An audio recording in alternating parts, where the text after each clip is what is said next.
What's up, everybody? It's the 4th and Goal broadcast with David tonight, Sunday Spectacular. How's everybody doing? How you doing tonight, David?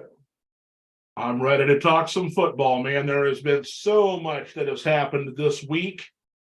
But before we begin and get too far along, I've got an announcement for everybody that will be following along or watching the podcast here. In a few weeks, we're going to do our own mock draft. We're going to use, everybody out there can sign up to be a team. Hopefully it's the team you root for. And we're going to hold a mock draft using the Pro Football Focus mock draft tool. It'll be offline, and then we'll make all the announcements online here during the broadcast. We'll talk about who made the pick, for which team, who's available, and we'll go through the whole first round of the draft. And if you want to sign up to join me or Chris in the mock draft for the 2023 NFL season, all you got to do is leave a comment or reach out to us on Facebook under the messenger and leave either your information for your phone number or, a message so we can get a hold of you. If you want to represent Chicago, Detroit, Carolina, who now has the #1 selection, and we'll talk about that here in a little bit. But we've got a lot to discuss in this particular game, but we are going to have a mock draft, here this week, or not this week, but in the future broadcast. And we just want to get everybody signed up to make picks. We'll have a mock draft for this upcoming year. What do you think, Chris? I think that sounds like a awesome time. I'm actually really excited. I've never actually done anything like that before, so I think this would be fun to do with everybody. Yeah, I don't know if we'll have, people who are actually fans of Arizona or Atlanta, but we want to get you guys involved, in this mock draft. And if you'll sign up with us in comments on YouTube, the comments here, on Facebook, or I believe we're on Twitch also. Yep. If you leave a comment with your name, tell us you want to sign up. First come, first serve, Now, if there are more than one pick for your team in the first round, we're going to try and have a different person do each one. But if we can't get a second person to sign up for that team, you can pick for both of them. Yep. So what's the first topic tonight? Well, I was looking at, and I think we should take some time here, just real quick. I need you to be able to make me share the screen again. Okay. Let me know when that's okay. I think we should take some time here just to mention that, just to mention that one of the great coaches in NFL history has passed away this week in Bud Grant.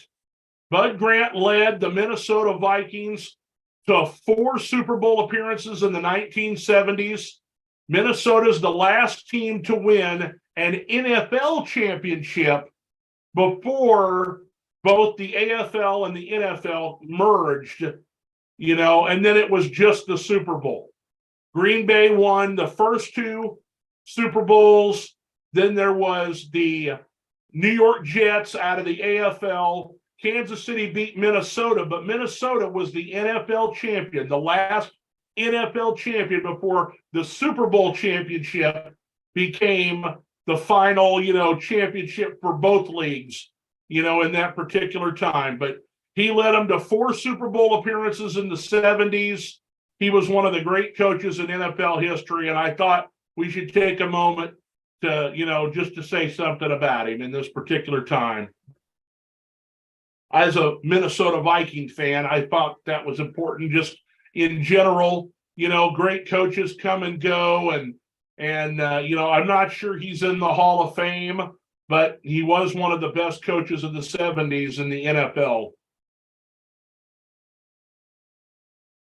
Oh, I'm sorry about that, Dave. You cut out on my end. That's all right. Yeah, I'll tell you that we have some retirements in the NFL that I thought would be important to talk about real quick. Devin McCourty, the safety for the New England Patriots, is hanging them up. He won 3 Super Bowl championships with the New England Patriots. The center for the Seattle Seahawks, Austin Blythe, is also retiring. There is a safety for the Arizona Cardinals named Chris Banjo. And finally, Chad Henne, the backup quarterback for the Kansas City Chiefs. All of those players are retiring from the NFL. And that brings us to the biggest subject that we continue to talk about, and that is Aaron Rodgers. It looks like he's going to go to the New York Jets. They're just waiting on him to approve that that's what he wants to do. Yeah, I've seen the latest. I know Aaron Jones on Twitter has basically tweeted out trying to keep Aaron in Green Bay. It's the little last push from each side to see which one he's going to choose at this point. Does anybody know what day? Did you hear any day he's supposed to make his decision? Because that's what I'm trying to figure out. Which day is he supposed to make this decision by? Well, he said as much as today that it would be, just any time, anytime. He's not going to wait people wait around, but he's made everybody wait around. He has made people wait, this whole time. He had the 4 days of darkness or whatever that he was going on. And during that time, he was supposed to make his decision on what he wanted to do. Is this the future of him? Is he going to the New York Jets? Because they don't want him in Green Bay. They have made it plain and clear that they do not want him in Green Bay, that, they have decided they want to move on. They want him to leave. He doesn't necessarily want to be there. I think that if he's dragging this on. If he wants to retire, he should just announce he wants to retire. I think what he's trying to do is that he wants to remain with Green Bay, but Green Bay doesn't want him. And so, I'm not sure that they can cut him, because if they cut him, they're not going to get any compensation if he decides he wants to keep playing. So in effect, he is holding the Green Bay Packers hostage. He said it wouldn't be very long. I'm just going to take a little time here. The reports are that he got himself an apartment already in New York. And so I think it's just a matter of time. I really thought that by this time today, we would know that he was going to be a Jet. But he may draw this out as long as he wants to, because there's nothing anybody can do, that is not going to hurt their team, because if they cut him, they won't get nothing for him. If they keep him, it's going to cost them a bunch of money against the salary cap, even more than what they're already going to have to pay in dead money because of the trade. And the Jets are basically just sitting around waiting for him to say, yes, okay, I'll accept the trade to the Jets. I'm not sure he's got a no trade clause or not, but everybody's waiting for him to make his decision. Here's my thing too. I think it's funny he keeps talking. I'm not going to make people wait, dude. I think everybody's been waiting probably since the season's ended. No one wants to sit here and keep waiting. Green Bay's, from the reports, has made it pretty clear they don't want him in the front office anymore. They don't want him to come back. I mean, the ratings on the wall, and I feel like he's just getting thrilled because I believe at this point he does go to the Jets, and I think he's just going to try to wait as long as he possibly can to try to screw Green Bay back over for some reason, because that's what I feel this is. Because if it wasn't, this dude would have made his decision a couple weeks ago already. Yeah. It's just another soap opera game with Aaron Rodgers. And that's why I think the Jets need to really realize what they're getting themselves into, because, well, then again, the Jets are not really looking for long term. They're looking for short term success with this trade. Yeah, and I agree with you. Nothing ever phases me with Aaron Rodgers. It's been like this for the last 3-4 years. Him always making something out of nothing, and then comes back like he didn't do no wrong. Like, what are you talking about? I was just on vacation, getting ready for the season. I have liked Aaron Rodgers as a player for quite some time. You can't not like, really good players in the league. You root for excellence when you watch all of the different teams out there. And I realize, I'm a Viking fan, you're a Lion fan. We're not going to root for the Packers to win. But at a certain point in time, I'm just tired of the person now. I'm tired of all the things that he is putting these other teams through. He does not seem to understand that, and maybe he does understand, and he just don't care. He just don't care that he is basically holding the team hostage, and it's all a waiting game. It's been a waiting game since the season ended. It's continuing to be a waiting game. Now, they can't technically make the trade until the start of the new league year anyway, and that's which is Wednesday. Wednesday at 4 p.m. Eastern time, free agents can start being signed by other teams. The new league year happens, and trades will go through when it comes to the trades that, are being made for actual players. Yeah, so now if I'm correct, starting tomorrow, teams can start talking to free agents, correct? They can't officially sign. I think there's a 2-day period where it's what they call the legal tampering period. You can tamper with people, and they make deals. We'll start hearing about deals as early as tomorrow. Okay, but yeah, I've made a decision. This is who I'm going to sign with come Wednesday. And so we're going to see a lot of players get signed. And we've already seen, like we talked about trades, there's already been a few trades that won't be finalized until Wednesday. The first one that happened was Chuck Clark, the safety for the Baltimore Ravens, was traded to the New York Jets earlier this week here. That was the first one. I've got a couple more here. The trades that are going to be going through now.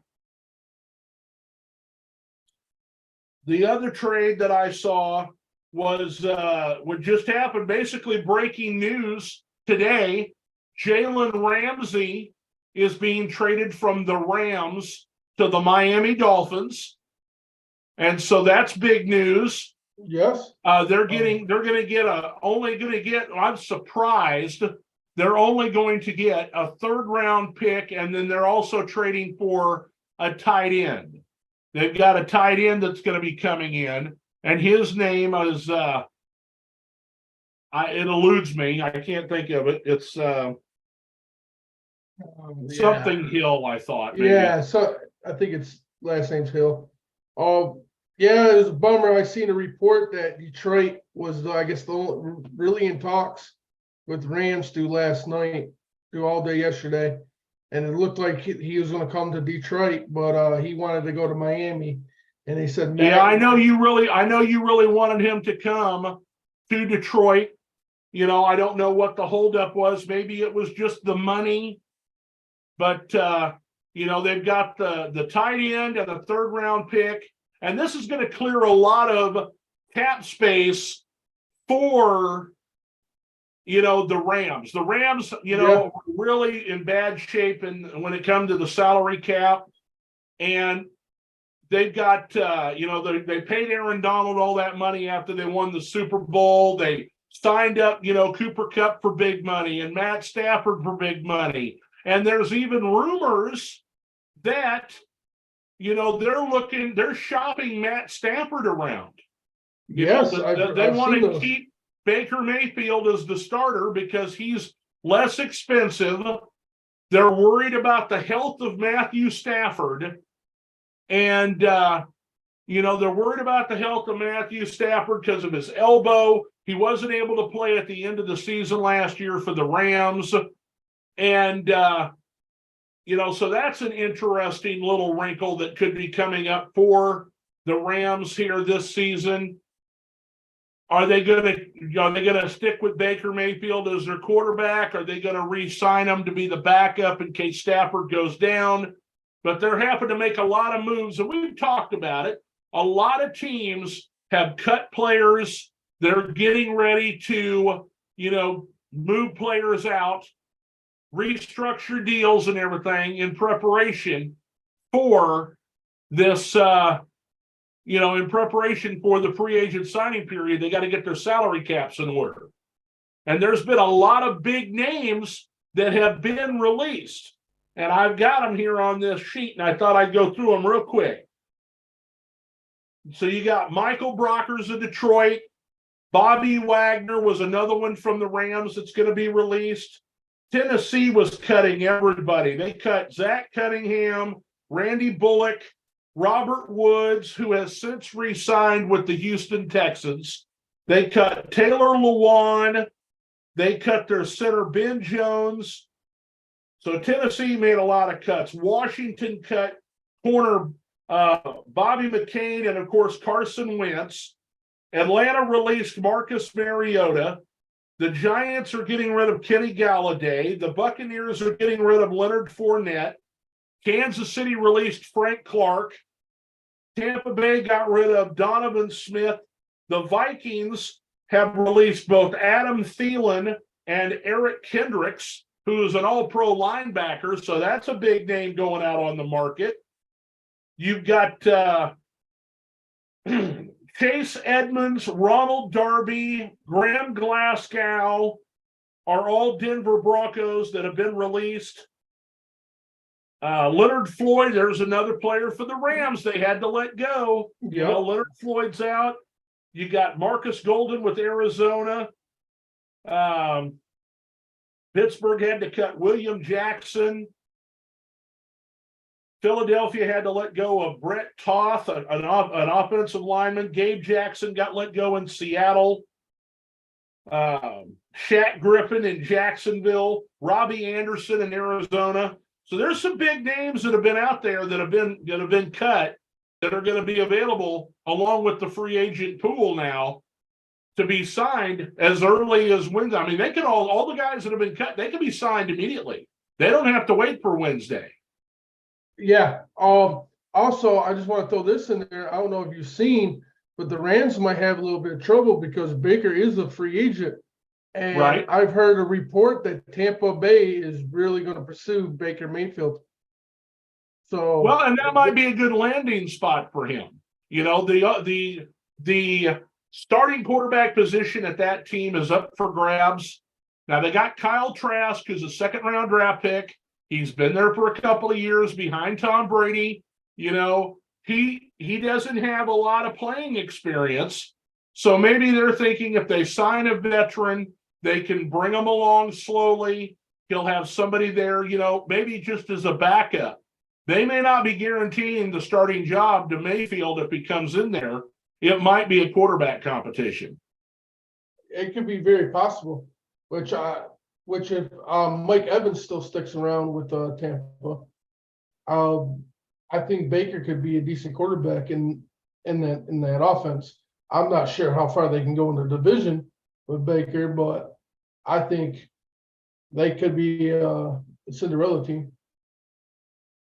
I just want to see Baker Mayfield have one more chance as a starting quarterback outside of Cleveland, outside of the Panthers. Just give him one more fresh start and see what he can do. Yeah. That would be crazy because I did see the GM say for the Rams that there's no way they're trading Stafford. He is a pillar to their team. But then again, that could just be talk until they make the final decision on it. Yeah, you Well, got to listen. You got to listen real careful to the language they use when they say that. When they say we have no intention of doing something, those are key words to me. That there's a chance that something's going to happen. We don't currently have any intention to do something. But here's my thing: is if you had to sit back, is there any team do you think that would actually trade for Matthew Stafford who would be willing to give up what they would be asking for Stafford after his Well, it last depends year on what they after- want. I mean, look, they gave Ramsey away for a 3rd-round pick and a tight end.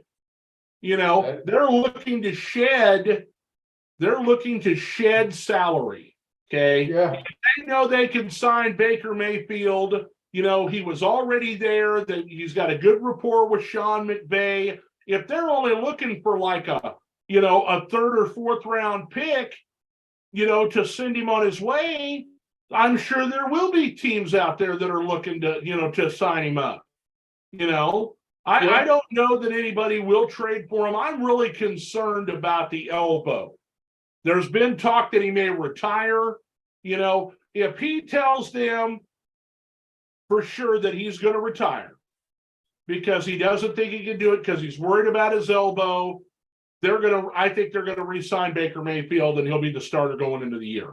If he is, I'm tough, and if he doesn't tell him that he's going to retire, there may be roster bonuses involved. There may be, certain things that if he just acts like he's coming, in there to be the starter this year, he can fool them all day long till you get to OTAs, and if he can fool them all day long till you get to OTAs, then when you get to OTAs and he's got elbow trouble, then you've got yourself a problem, and they'll be looking to, maybe get rid of him, ask him to retire, see about maybe there's still a chance you could trade somebody. Just because it doesn't happen this week doesn't mean that they can't do it, here in a few months before the season begins. If it turns out that he's going to have Tommy John surgery, he's going to be done for the season and maybe longer. When baseball players get Tommy John surgery, they're usually out for an entire year. Now, I think that the Tommy John surgery is the same surgery that Brock Purdy had this week, and they said he'd be able to start throwing in about 3 months, which is good news for the 49ers, because I have a lot more faith in Brock Purdy being the starting quarterback for the 49ers than I would with Trey Lance being the starter. When he came in, they struggled. When Purdy came in, they were hitting on all cylinders. Yeah. I'm actually really curious to see how that goes because, I know Trey Lance was a higher pick, obviously, than Purdy, but to me they're really going to have to answer that hard question. It only kind of sucks because, Jimmy's going to want out. The best scenario for the 49ers would maybe try to trade Lance and keep Jimmy as the backup. But I don't think Jimmy's willing to stay as a backup. I still think he's trying to be a starter somewhere. Well, he's an unrestricted free agent. They couldn't franchise him. That was part of the deal when he lowered his salary. So you're going to see Jimmy Garoppolo is being courted right now by the Raiders and by the Houston Texans. Now, I don't see him going to Houston. I think that's a little bit of a lost cause there. I think he's got a better chance of going to the Raiders, but I don't know Jimmy Garoppolo. Maybe he has a sour taste in his mouth. He sees what's been going on. They just kind of kicked Derek Carr to the curb, but he got a soft landing spot in New Orleans. And I think with him going to New Orleans, Derek Carr has a real good chance this year to win that division with the New Orleans Saints. They restructured a bunch of contracts so that they can work him in And, he got a 4-year, $150 million deal. He knows the head coach because the head coach there was his head coach when he was with the Oakland Raiders when he first got drafted. And, they've got a defense in New Orleans. So I like what they're doing there. But for Jimmy Garoppolo, maybe he decides he'd like to go to Tampa. Who else is out there that, he's going to want to drive his asking price up with whatever team that he goes to, just like Carr did. He flirted with the Jets, flirted with Carolina. When you're a free agent, you do that so that you can get your price, driven up. I know most people say they want to win, and if that's the case, I don't see Jimmy Garoppolo going to Houston. I think most likely the Raiders will be the first choice. Tampa Bay would be the second. Yeah. Another one, I don't know if you heard, but Darius Slay, he's got permission to seek a trade. Yep. So this is why I'm thinking that maybe Detroit backed out and let Miami have Jalen, because maybe Slay might want to come back to Detroit. He's been adamant that he still loves Detroit. Tracy Walker's been recruiting him on Twitter, which is his actual blood cousin. They're actually related. And I know he's always wanted to play with Slay, but then Patricia happened and all that happened, and he got traded. So it would be pretty cool to see Darius Slay return to Detroit if it's a possibility. I'm not sure if that's where he wants to come. I haven't seen no response from him exactly, but I've been seeing a lot of the players trying to recruit him, telling him to come back home. Which I think that's a possibility. That's always a possibility that maybe they did back out of the Jalen Ramsey deal, because they want to bring in Slay. But how much is it going to cost them, in draft picks? I don't know what Detroit was offering, but a 3rd-round draft pick and then, kind of a throw-in tight end. I don't know anything about that tight end that they threw in. He might be, I know he's not a starter because they got Gesicki as the starter. Yeah. But if he was the backup, you're looking at a backup tight end and a 3rd-round pick for Ramsey. I don't know how Detroit couldn't beat that, unless they didn't want to send him to Detroit because he's in the NFC and they know that they may have to face him, come playoff time, or, they'll have to play against him more than they would if he sends them to the AFC. Well, now, Slay, and being from Philadelphia, maybe they don't want to trade in the NFC either. Maybe they're trying to keep him, but he wants a contract extension and more money because they just went to the Super Bowl. And so, this is his thing, wanting more money. That was his whole deal with Detroit, that got him run out of town to where he went to Philly the first time. Well, it really wasn't truly that. It was him and Patricia got into it in the team meeting. I guess he tweeted something out about a cornerback who beat him in practice. And he was just giving props to the receiver after practice. And I guess Patricia supposedly blew it up, put it on the board, and told him to stop sucking his what. And told him he should be pissed off about it. And after that, all the players, including Slay, thought it was very disrespectful for him to say that in front of people like he did, and then the relationship went downhill from there. Which to me, I hate to say it, I think Slay needs to grow up. You know what I mean? I remember playing high school football, and I know it don't relate to the NFL, of course, but our coaches used to be hard on us. They would say anything to just keep us pissed off. So to me, I took it was like, okay, he's trying to lay a fighter underneath you. But at the same sense, this is not high school football, and you got to treat players with respect these days. But I do understand as the players aspect, when you got Matt Patricia in there acting like he's Bill Belichick, and he's won all these Super Bowls, when he was his assistant coach. He wasn't the head coach. You know what I mean? To me, you got to earn that confidence that to have that attitude. You can't just have that attitude off the get-go and then mess up on the field. You know what I'm saying? So it's all drama. I still think Slay's a good player. So, I mean, it all depends what he really wants, because I'm not really looking to get in bed with a big contract with him myself. But if he comes back for the right price, I wouldn't be mad about it either. Right. And then Joey wants to see Kenny Galladay come back if the price is right.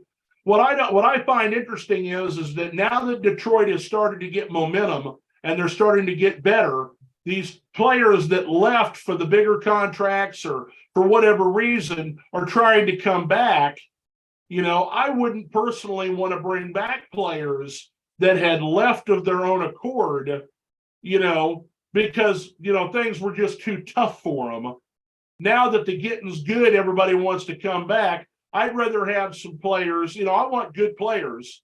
Kenny Galladay was not a good player for the Giants last year. Now, it could have just been the system. Maybe he wasn't healthy, but he wasn't even starting for them. They had Sterling Shepard and Darius Slay as the starting wide receivers in New York last year. I'm not sure he saw the field much at all. Yeah. My thing with Kenny Galladay is he's been with the Jets for what, three years now. I wouldn't want him back just for the fact that in that 3 years with the Giants, he's caught 1 touchdown. To me, I get last year, they stunk, or he stunk per se, not the team. Him as a player, stunk it up. But to me, is if you only caught 1 touchdown in a 3-year contract, regardless of injuries, there's a problem. And they're saying it's the quarterback's fault, but hell, he still threw for 3,200 yards. You telling me the guy was never open? That's how come he couldn't, get the ball to him? That's what I'm saying. No, I you know what I mean? I'm not saying Kenny, I don't expect, you know what I mean? If Kenny Galladay finished with, 10, 15 touchdowns in the 3 years and showed glimpses of being a good receiver, and it was the quarterback's problem not getting him the ball, I wouldn't be talking down on it. But that's not the case. He was clearly non-existent. I mean, you didn't even know the man still played football. Yeah. I mean, that's just how bad his last couple of years is. I'm not, and he left for big money because Stafford made him a great receiver when he was here. Yeah. I thought he was going to be a good receiver. Turner says that ain't none of them coming here, and I don't think so either when it comes to Detroit. I don't think so either. I don't think Kenny Galladay's here. The only close I would say would be Slade, possibility. And talking about, Daniel Jones, that brings us to the quarterbacks that were signed this week, to big contracts. Really, I mean, the money's outrageous. The Giants kind of got lucky, but they had to pay for it to get Daniel Jones so that they could put the franchise tag on Saquon Barkley. They were going to lose one of them if they didn't make a deal with Daniel Jones. And so because of that, Daniel Jones is going to get $40 million a year. Now, I'm sure there's got to be some incentive-laden stuff in there, some language to protect the team. We don't know the intricacies of these contracts, but there's just no way in my mind, or anybody else's out there, that Daniel Jones is worth $40 million. Now, I thought that early in the season, Daniel Jones was like a poor man's Josh Allen. He runs the football. He is inaccurate, at times. And that's the way Allen was early in his career under Brian Daboll. So now he's had a year under Daboll. They're going into his second year. Will he improve? They were a playoff team this last year. They beat the Vikings on the road. They had a rough time with Philadelphia. Philadelphia's got their number, and being in the in-division rivalry there, they're going to have problems, facing off against them. But I think that depending on what they do in this offseason, will Daniel Jones grow? Will he become a better player? Will he show that he is earning that contract, or did the Giants make a big mistake? I mean, it could still be a mistake because that's still a lot of money, but I have to go to the coaching with the Giants previously. I think it played more of a factor with Daniel Jones, because with this new coach, Daniel Jones is starting to look better all around. I'm not saying great, but as a play of his ability and what he's shown in previous years, last year was his best year as quarterback in the league. And he got him to the playoffs. If he got him to the playoffs once, I think he can do it again. I think he can get better. So I think that's maybe why the Giants invested these 4 years, because he's starting to show a glimpse that he can be that guy. And after all, he might be that guy. It's all fairness, after the year, after he got you to playoffs, you gotta, in all fairness to where you've drafted him and the money you already invested to him, you kind of got to see, Yeah.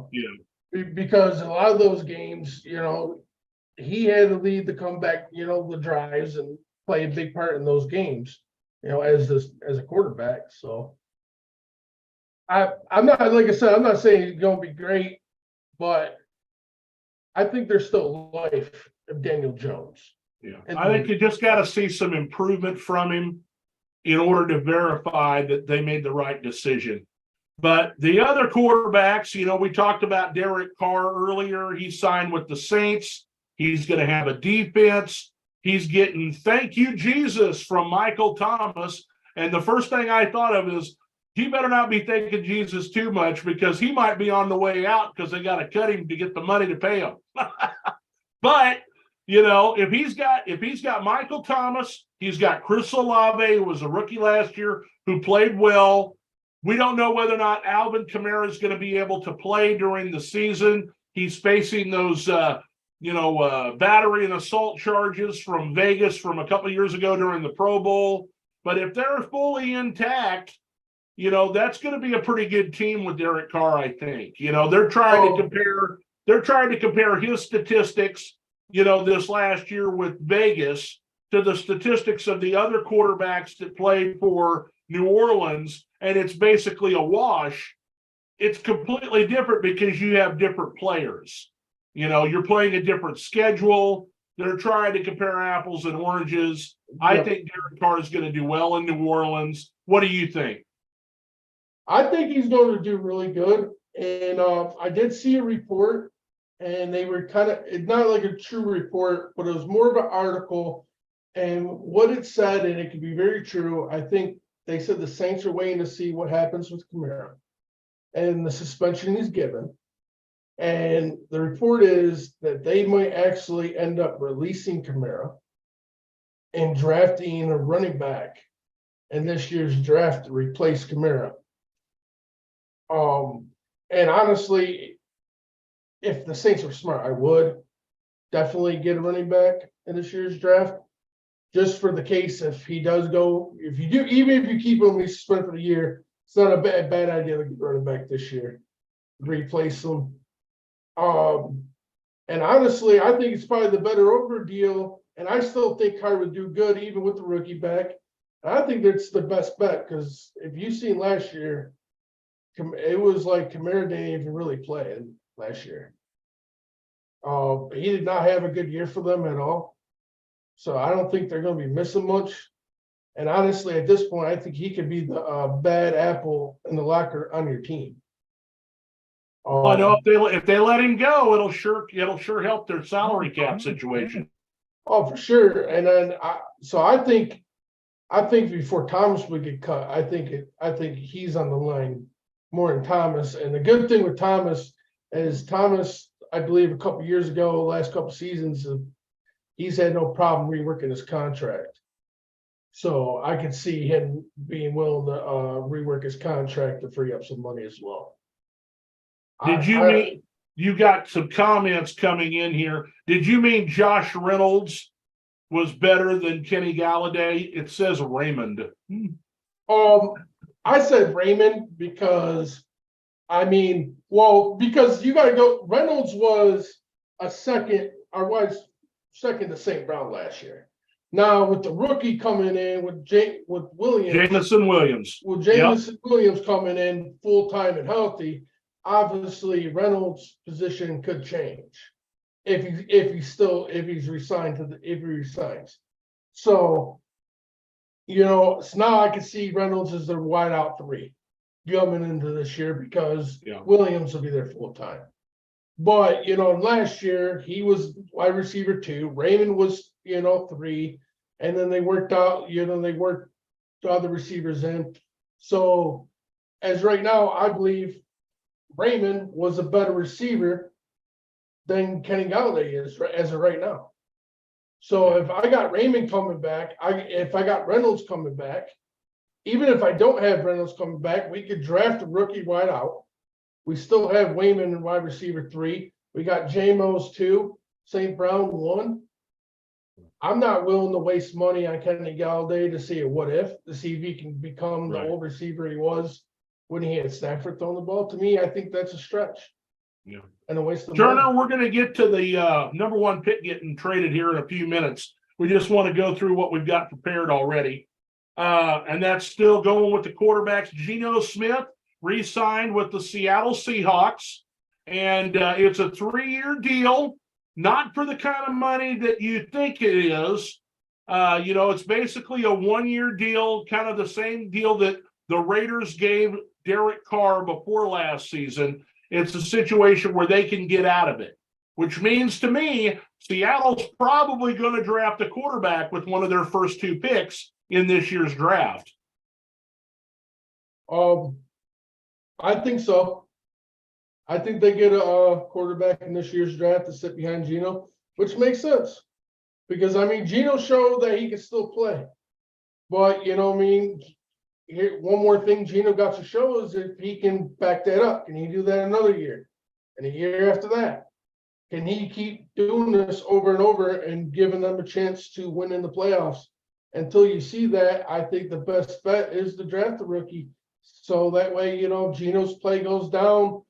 By the end of this season, you got a rookie to throw in.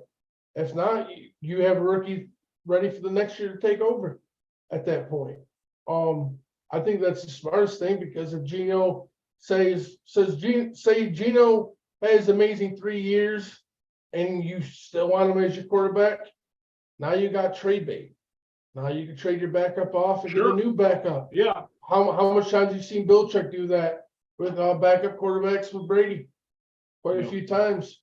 So well, and then if the rookie turns out to be really good, you could trade Geno Smith to a quarterback hungry team. He's already shown that he can be, a good fill-in quarterback while you build the rest of your team up. And so I like that they did that. I think that they are going to draft them. Their quarterback of the future with one of these first 2. They have 2 first-round draft picks, and so you've got Carr got signed by the Saints, and Geno Smith stayed with Seattle, and Daniel Jones signed his tender, signed, so that they could use the franchise tag on Saquon Barkley. And that leads us to the biggest franchise tag deal, which is the non-exclusive tag was placed on Lamar Jackson. And it seems like nobody's interested in taking on Lamar Jackson. I haven't heard no talks, no reports, anything come out, any teams interested. Yeah, when we talked about it in the past, we had said that we thought that, he was going to have some chances to, what do I want to call it, get signed up by somebody. I thought that there was a chance that he could get traded to, the Atlanta Falcons, or that he could get traded to He'd get traded to the Atlanta Falcons. He'd get traded to the Carolina Panthers. I know we talked about, some other teams that there was a chance that he could get traded to. And, if they decided to put the non-exclusive tag on him. And, right now it looks like nobody is a taker, which is surprising to me because I really thought, that would be, somebody that would be interested in taking him on. Well, see, I don't know if you caught it, David, but I put out a video. I think I did it Friday. And it was a lot about Lions fans because that's all Lions groups have been that's all they've been talking about is getting Lamar Jackson. Every Lions page I've seen for the last 3 days is just filled with Lamar Jackson. But I put his stats with Goff and compared them in that video, and they're basically the same QB. Literally. Goff is actually just a tad bit better in the stats department as a QB than Lamar Jackson. The only thing he truly beats is the run game. And that's why I feel like a lot of people don't want to even try, is because they don't want that contract. Well, I'm still here, but I've lost my screen. Yeah, something is definitely going on. It's on my end somehow. Sorry, guys, we're having some technical difficulties here. Shut off my ability to share a screen. Maybe that'll fix it. Okay.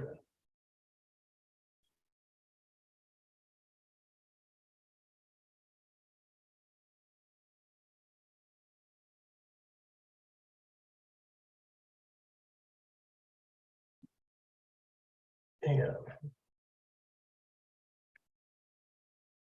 Okay, I just switched it. Okay, we're back on the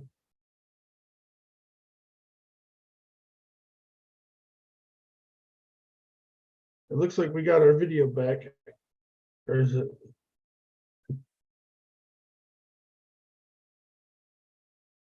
Hang on, let me okay,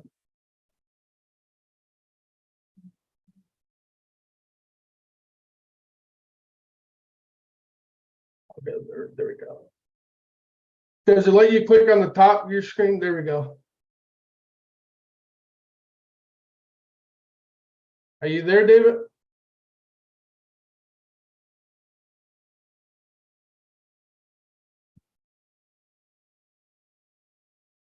All right. Sorry about that. Give David a minute. You know how these internet things always go. Let me get some of these comments.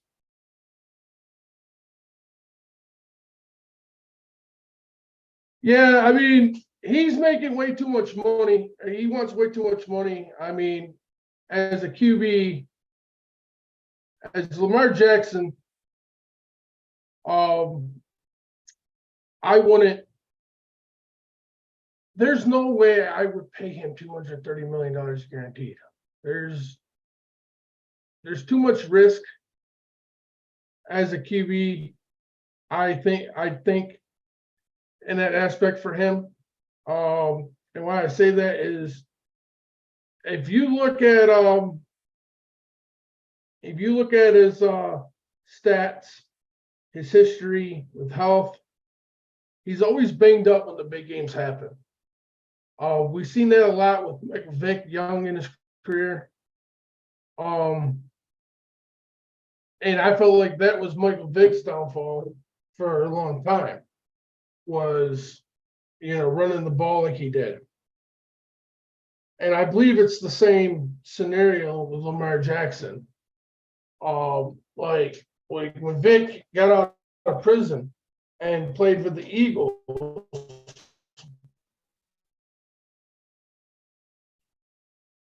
that was the best years of Michael Vick, if you ask me.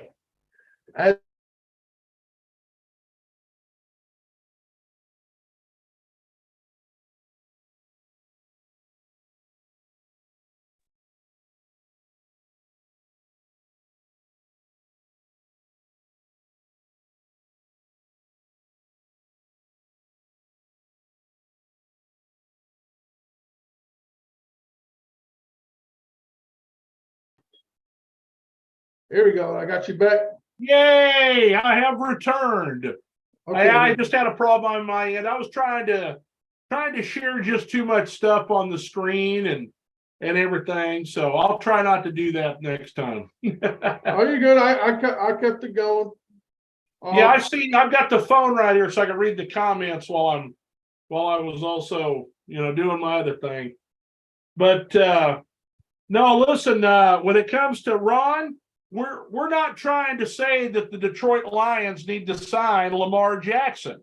Okay. Oh, what we're saying is we're just giving you the news about what's going on. We're talking about who we think should be going for him. I thought he'd go to Atlanta. I thought that he'd go to Atlanta. In my opinion, right now, nobody is interested because they know he wants a guaranteed contract.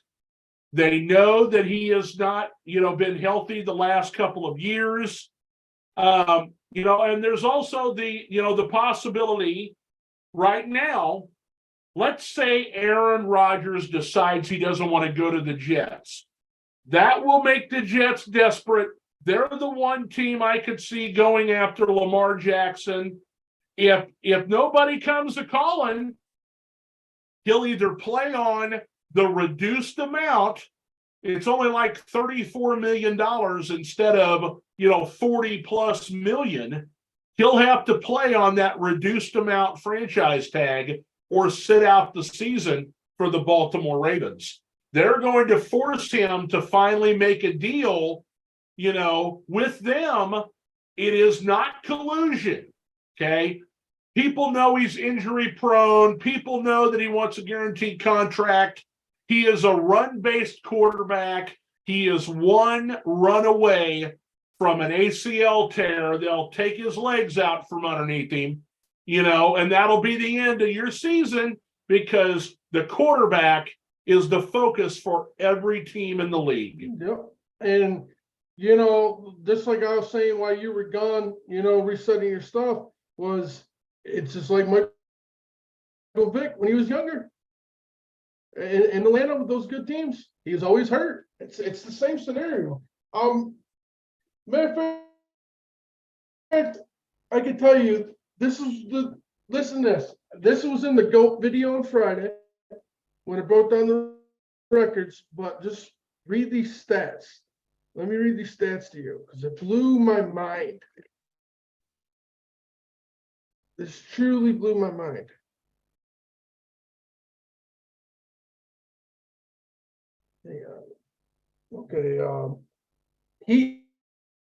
Okay, career stats. He's only thrown the ball 1,655 times in his whole career. Lamar Jackson.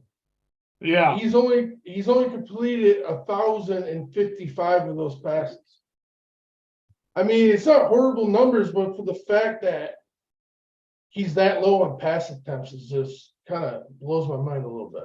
I figured he'd have a little bit more than 1,600. I mean, I know the guy's not super old in the league, but he's not that much younger than Jared Goff. Well, but you got to remember, Jared Goff is a pass-based quarterback. You've got Lamar Jackson's going to run the football a minimum of 10 to 15 times a game, whether it is a quarterback draw, like it's something that's already pre-planned, or he can't find anybody because he doesn't have good receivers, and he takes off and runs and makes something happen. Those are passes that, another quarterback is either going to throw the ball away he'll get the ball out quickly and on time, because you're looking at some sort of what do I want to call it? It's a rhythm and timing offense, you know. And so, he isn't that kind of player. And I think that we've talked about all the teams that are a possibility. I knew Miami was out as soon as they re-upped the fifth-year option on Tua Tagovailoa. They have all their eggs in that basket. Tom Brady's not coming out of retirement to go to Miami. They're not going to be going after Lamar Jackson. Now, they may sign a good veteran backup, but everything is Tua Tagovailoa in Miami. Oh, for sure. Atlanta drafted Desmond Ridder last year. They want to give him an opportunity to be the starter in name from the beginning, all throughout OTAs and the offseason and the preseason and everything. And let's see where he goes, from there. Now, Carolina, and now we're going to talk about it. The Carolina Panthers have drafted, or have moved up. They have traded their pick, number 9 overall, to the Chicago Bears to get the number 1 pick in the draft. Okay. And this is where we come in with, Chicago made a big move here by getting these picks from Carolina. They're going to get Carolina's first round draft pick this year, moving down from 1 to 9. They're going to get their second round pick, which is the 61st overall this year. They're going to get the first round pick in 2024, the second round pick in 2025. And here is a big key for you Chicago fans out there. I love DJ Moore. You guys got a stud wide receiver to come in there, and they're going to team him with Darnell Mooney and Chase Claypool, who they picked up last year. Now, he wasn't healthy when he got to Chicago. And Justin Fields is going to have targets. These 3 guys and Cole Kmet, they can now concentrate, use some of those draft picks on their defense and to bolster the offensive line. Chicago has done really good here with what they have done. Now, as far as what Carolina's going to do, I really have no idea. There's been talk that they're trying to trade back and recoup some of the picks. They gave up a big haul, but I have never known a team to go to the number 1 selection and not know who it is that they want to take. They've got their quarterback picked out. It may be C.J. Stroud. It may be, Young from Alabama. Maybe it could be the darling of the draft and Anthony Richardson. I don't think so. I think it's going to be C.J. Stroud. I think it's going to be Richardson. I think Carolina's chasing another Cam Newton. Richardson's big, tall, fast, can throw. Cam Newton was that type of QB when he first came in the league for him. That's just my thing. Or I could see C.J. Stroud. Or even Young. But I wouldn't put it past Carolina to get Richardson. It just seems too perfect for them not to. I don't see Richardson going there. And the reason why is because I don't think he fits Frank Reich's offensive system. I think C.J. Stroud fits his system, And nowadays, when you draft players, okay, it used to be you made the player fit your system. Now you get players that fit your system and you draft them so they don't have to make changes. They don't have to learn as much. They're more comfortable. That's why you see these quarterbacks come right into the league and bam, they're playing right away and they have success. Herbert played right away and had success. Look, Lamar Jackson played right away. He had success. They do things, you get these guys in there that fit the mold that you have already, and they don't have to make that many changes, and they have success, And so I think that, for Carolina, they know who they're going to pick. We don't know who they're going to pick. I think it's C.J. Stroud. I could be wrong, and we'll find out when it happens. But for Chicago, I like the haul that they've got. I like, I like all of the draft picks that they picked up. I love the fact that they got themselves a wide receiver, and so when they team these three guys together, they are really going to do well, I think, offensively, if they can protect the quarterback. If they can protect the quarterback, I think they're going to be in good shape in Chicago this year. And speaking of Chicago, I gotta eat some words a little bit, because when we talked about them on our last show, Tuesday, and with Ken Dobie as well, I was on Chicago about not having a good enough wide receiver core, and then they definitely made me eat my words with this trade. So, I was down on Chicago to fight for the basement with the Packers, but with these moves, and if they have a good draft with their fixing their O-line and plugging holes on their defense, they could be up there. They could be tougher than what I imagined they were going to be going into this season after this trade. This is probably one of the best Bears trades I've seen them do, to be honest. As actually surprised me. I did not see them making this good of a trade. Yeah, I mean, I thought either Indianapolis or Atlanta would move up if Atlanta wasn't sold on Desmond Ridder. But obviously they are, at this particular time, they're not interested in Lamar, and then they didn't make this big trade. I don't know what they would have been asking for from them, but, I think Chicago made out like a bandit. And they're on the come up now, just based on that. If they make some smart decisions with their draft picks, they're going to be tough in your division, buddy. Sorry to tell you, it's going to be black and blue division again. Oh, for sure. I mean, because honestly, even though I think the Packers are going to have a rough year, especially if Rodgers is not there, I think it could be rougher than this year. But honestly, that's just what I think, because I think it's going to take a good season for what you love to adjust to being a starter week in, week out. But that's not necessarily true either, because Love could technically be more ready than what we all know, and they might be a pretty decent team too. So it could be the true black and blue division this year again. Yeah, check it out. Our comments here. Joey Stroud absolutely is a gunslinger. That's why I think, he will be perfect for Carolina. I think that's the guy that they're going to pick. I'm concerned about the height and the intangibles of Young. I don't think that he's going to be the number one pick. I think he'll probably fall to Houston, which will make Houston happy because they probably wanted him at number one anyway. Yeah.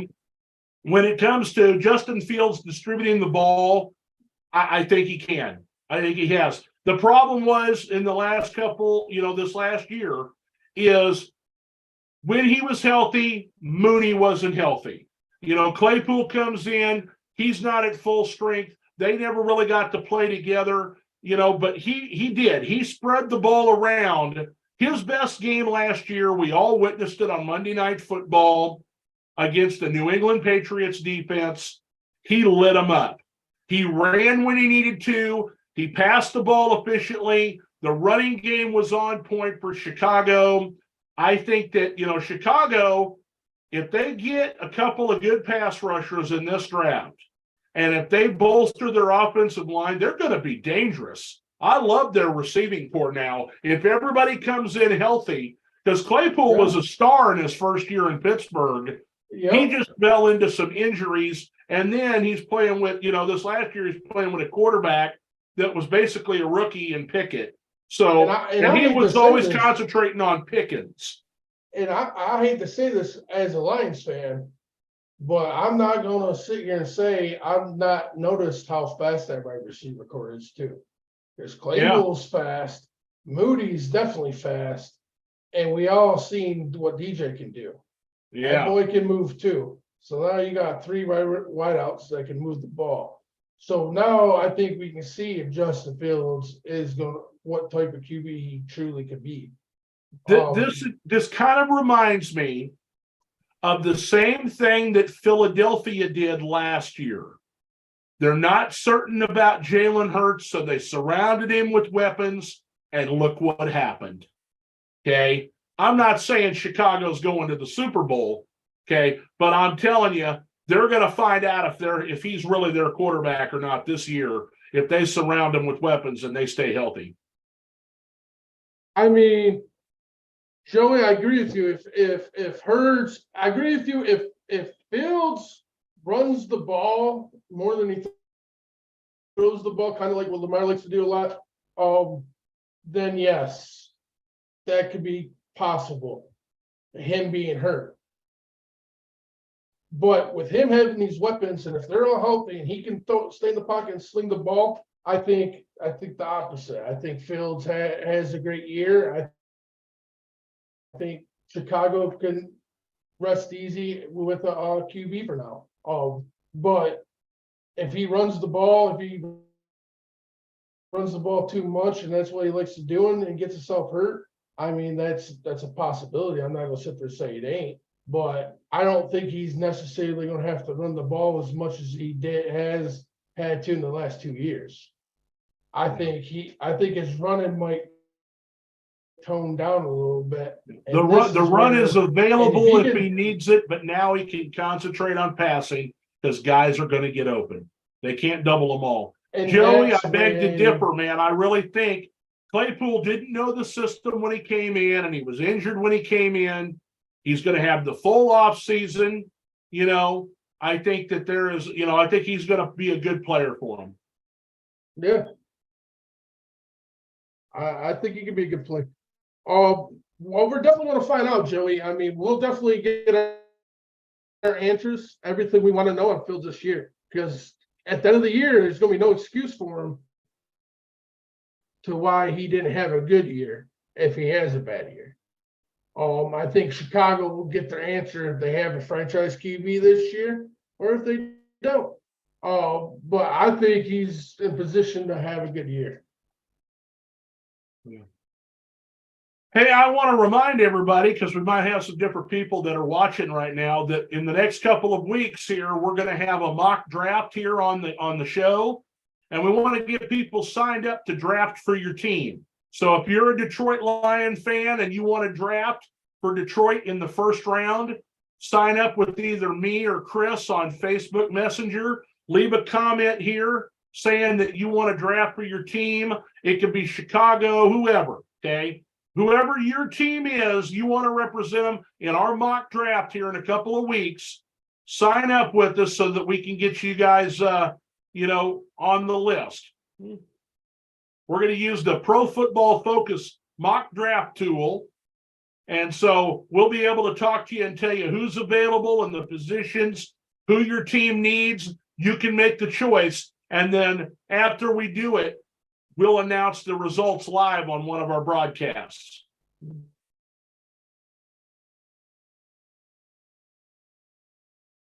Yes, it's going to be a lot of fun. I'm really excited for that.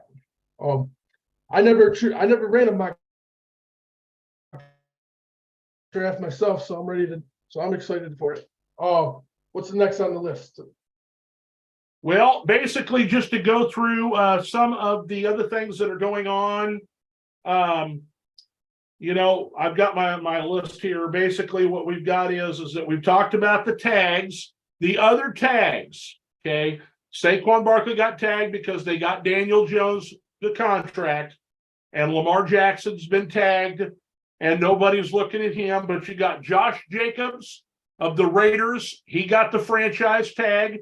Haven't heard anybody out there, saying that they're interested. I don't think that his is a non-exclusive.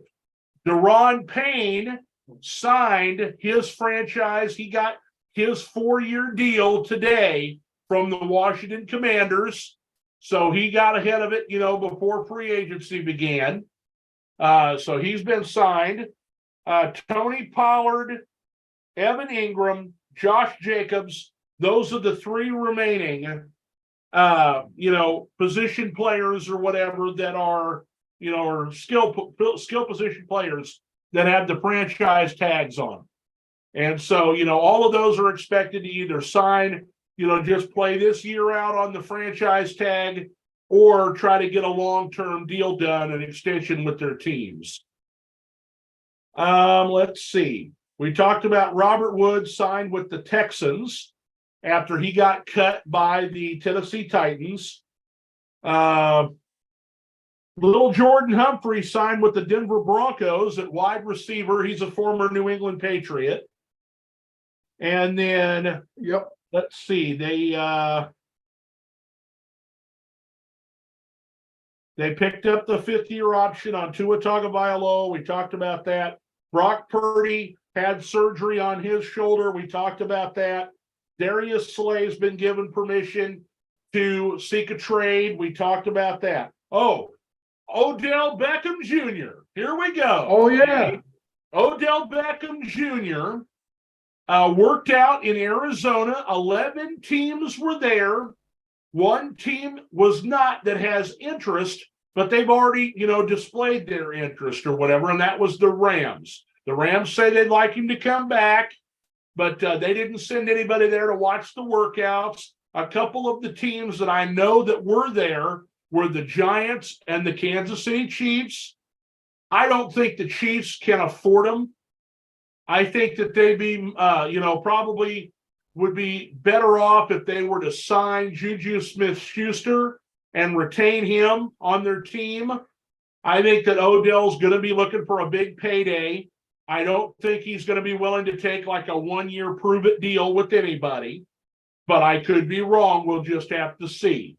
But my understanding is that the workout went well, and he looked good. I know Odell said he wants to go to teams. He either wants to find a long-term home or he wants to go to teams that has a legitimate chance at a Super Bowl. So I think if Kansas City offers him a decent contract for like a year, I think he takes it, because it might not be the long-term home he wanted, but it would give him a great chance at getting another ring. So I wouldn't necessarily say he would turn that down. But I feel like if he goes to the Giants, they're going to have to pay a penny. I believe if anybody who wants to lock him down, he's going to want some money of course. But if you got a legit chance to go to the Super Bowl, I think you might have some wiggle room to get him. I would say Kansas City probably the only team that holds the true power on that aspect. I don't think Buffalo or another good team like that could have that wiggle room, because they failed so many times so far. Kansas City's the only team that's really shown that they've been there consistently every year in that aspect. I'll give it to them. They have. And I still think you guys signed Juju. I don't think Juju wants to leave. Well, I tell you what I think could happen, okay? What I think could happen is if Aaron Rodgers decides that he does want to play for the Jets, I wouldn't be surprised at all if Odell Beckham Jr. goes back to New York and plays for the Jets. They had a person there to watch him. And if you've got him and you've got Garrett Wilson, who was the offensive rookie of the year, okay, playing for Aaron Rodgers, he goes back to New York. Aaron Rodgers wanted Odell Beckham Jr. in Green Bay. I can't tell you how many times he said that. Yeah. and they would never bring him in or sign him. He ended up going to the Rams instead. And I think that's one of the things that, those two players have wanted to play together for a while. It just the team wasn't interested. But I think that the Jets would be interested.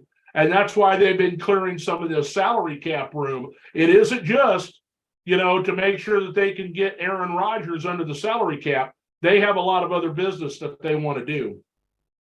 And I mean, it still puts Odell Beckham in the big spotlight, big market team. So I definitely could. I could see that. I mean, it makes sense. It definitely makes sense. It's a possibility. If that don't happen, I mean, if you don't go to KC and let's say you don't go to the Jets, say the trade for Aaron Rodgers don't go to the Jets, what team do you think you could see Odell personally going to? Well, he's going to listen. He's going to want to play for a winner. And as much as I'd hate to see it, I could see him signing with Dallas. I could see that because I feel like Dallas would give him the long-term deal. Well, they were the team that was most interested besides the Rams this last year. But, they even brought him in, but he wasn't willing to work out because he wasn't healthy. He's like, oh, well, I don't have to play in the regular season. I'll just come in during, the postseason and I'll play for you then. Well, they're not willing to sign him to a contract at that time if he wasn't willing to play right now. And so that ended that whole discussion. When Dallas wouldn't sign him because he wasn't ready to play in the regular season, nobody signed him. But now he's had several more months to get ready and be healthy. He was able to work out for teams. I wouldn't be surprised at all if Dallas ended up being the destination.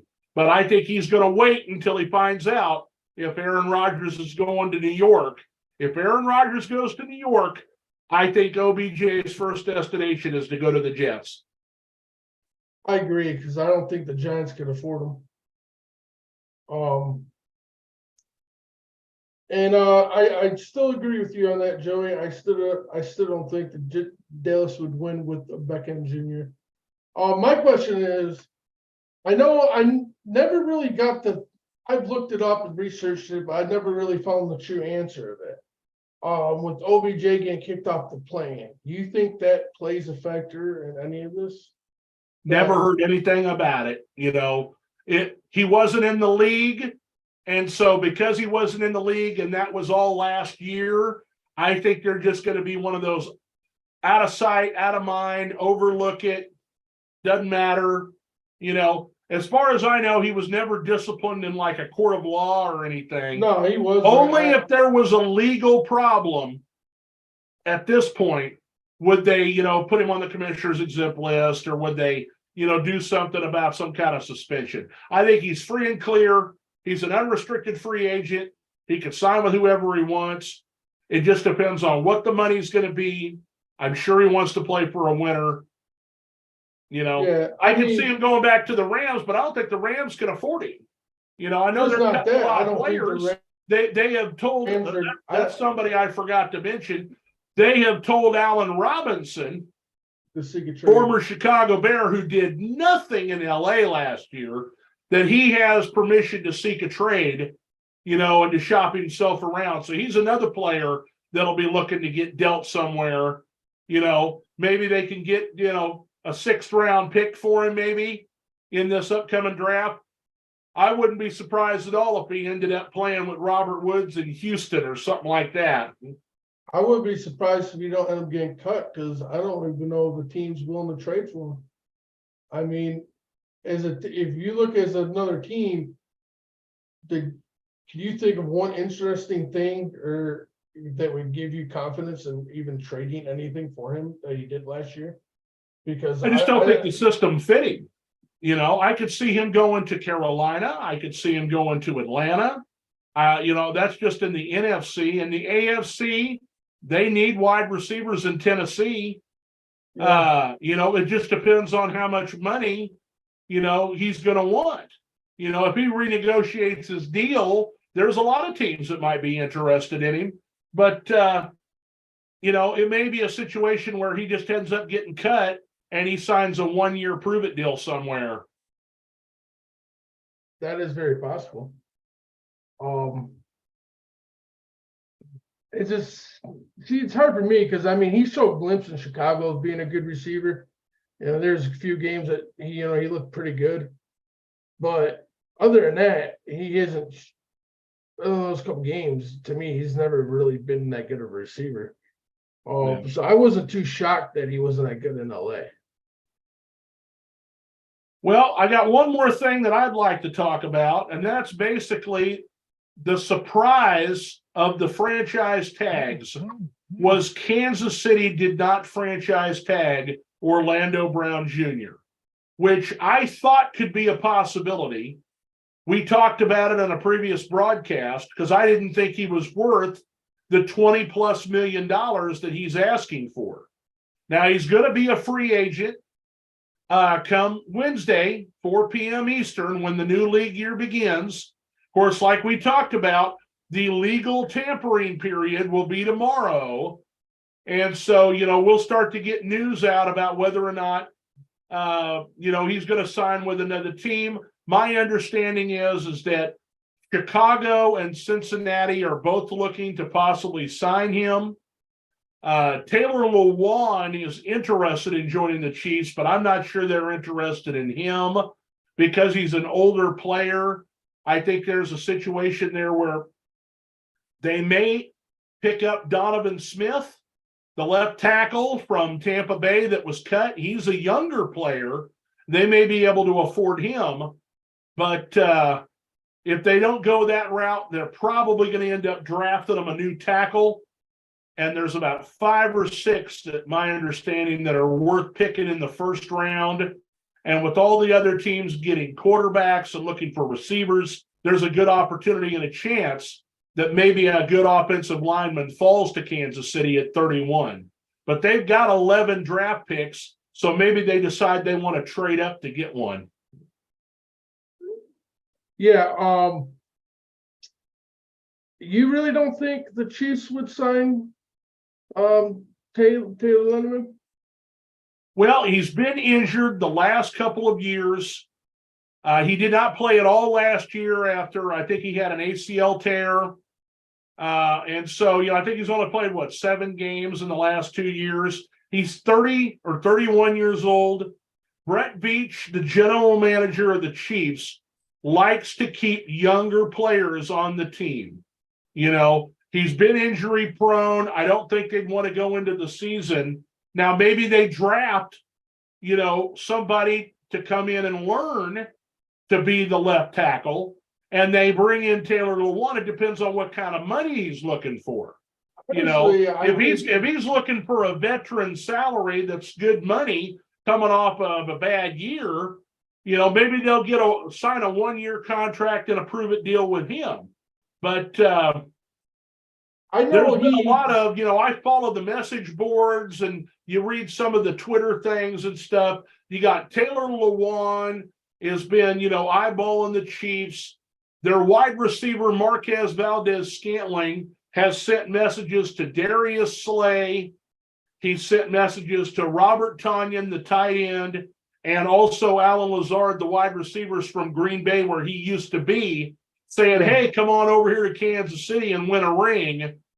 So, there's a lot of lobbying going on behind the scenes for a lot of teams out there. I don't know, have you seen Detroit players lobbying to get people? Yeah, I've seen Walker recruiting Slay to come back home. You've seen St. Brown trying to get Ramsey to come back. They'll not come back, but to come over. You see it all around the league. I just feel like Taylor Lindemann, I feel like he would take a team-friendly deal for KC to come play there. I feel like he's at the point in the career where he knows he's on a timeable. At this point, he's going to retire soon. So I feel like, he got at least one solid year to give if his body allows, he's he's from Michigan, so I love his broadcast. I like him as a person. So I'm just kind of curious to see where he goes. And I wouldn't mind seeing him go somewhere where he got a true chance to actually win. You know, he gave the Titans everything he's had over the years. Yeah. Well, Turner says that he's glad none of the Detroit Lion fans are screaming to bring OBJ there.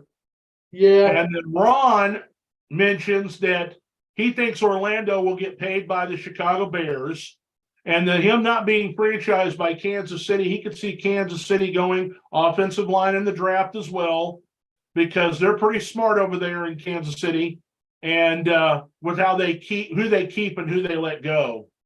Yeah. And we got, if anybody was a contender to come back to the Lions, I think Glasgow would be that one. That's the offensive lineman that was cut by Denver. Yep. There's actually been reports that they said that they think Detroit might go snag him up. Yeah. I'm waiting to see. I know Alex Zone has been talking with the Lions. I know Williams, but I'm not liking going into tomorrow that Williams and Alex Zone is still a free agent. Not really worried about Alex Zone that much because I feel like we could find somebody better and younger, and we could draft. Well, Bobby Wagner's available. I've heard pegs to us with him, but I also feel like he wants that payday as well. So that's what tells me that might not happen. I'm going to tell you who I think you guys got a better shot at picking up. Who's that? I think you guys are going to end up with Eric Kendricks from the Minnesota Vikings, who I think would be great for you guys' team. I wouldn't be mad. I would not be mad at that at all. That dude is a beast. I'm actually shocked that the Vikings cut him. Of all the people. Salary cap hell. Minnesota's in salary cap hell. I saw it earlier before we began the broadcast that Harrison Smith might get cut. And if he does, Kansas City Chiefs have a lot of interest in picking him up. You know, they're just in salary cap. Kansas? Or didn't he play college at Kansas? Or no, he didn't play college for Kansas. He played for Iowa, I believe. In college. Oh, Harrison Smith, yeah.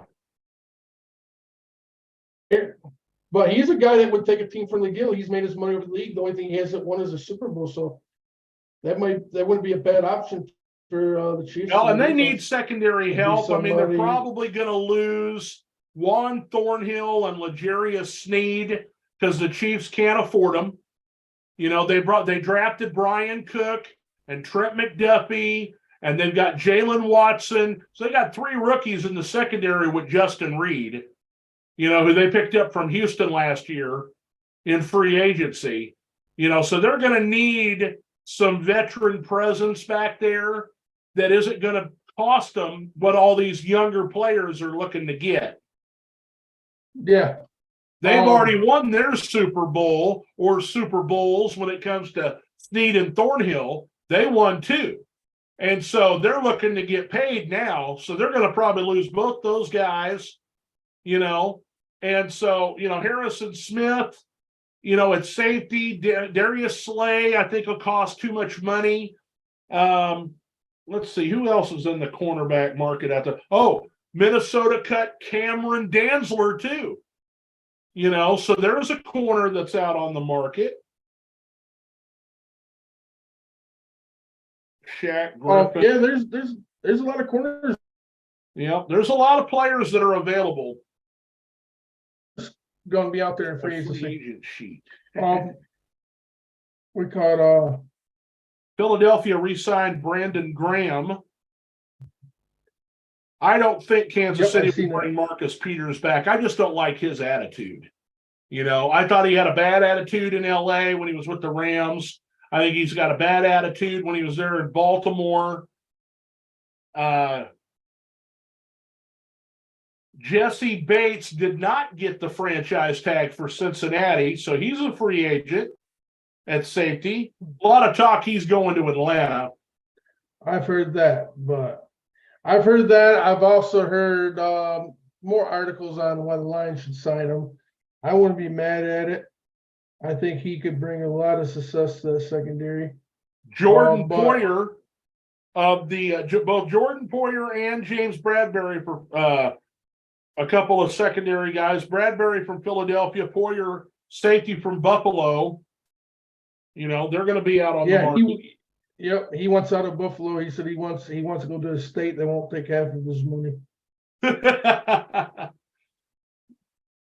So, and I kind of felt bad for Buffalo because I thought, I'm like, okay, I understand this point, but I'm like, no, this man's serious.